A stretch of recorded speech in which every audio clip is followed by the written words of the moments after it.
ప్రస్తుతం mega family ఆనందంలో మునిగి తేలుతోంది. వరుణ్ తేజ్, లావణ్య త్రిపాఠి దంపతులు అమ్మా నాన్నలుగా ప్రమోషన్ పొందారు.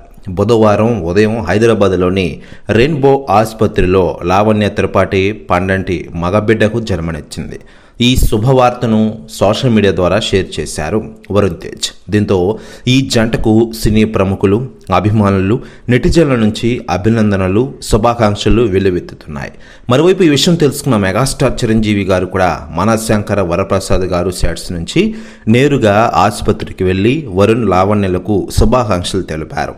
మనవడిని చేతుల్లోకి తీసుకుని లాలించారు. అనంతరం ఈ ఫోటోని ఎక్స్ వేదికగా అభిమానులతో పంచుకున్న విషయం మనకందరికీ తెలిసిందే. అయితే లేటెస్ట్గా అందుతున్న సమాచారం ప్రకారం వరుణ్ తేజ్కి బిడ్డ అని తెలియగానే వెంటనే వరుణ్ తేజ్కి ఫోన్ చేసి కంగ్రాచులేషన్స్ చెప్పారట టాలీవుడ్ స్టార్ హీరో, ఆంధ్రప్రదేశ్ రాష్ట్ర ఉప ముఖ్యమంత్రి పవర్ స్టార్ పవన్ కళ్యాణ్ గారు. అలాగే వరుణ్ తేజ్ బిడ్డకి కాస్ట్లీ గిఫ్ట్ పంపించారట పవన్ కళ్యాణ్ గారు.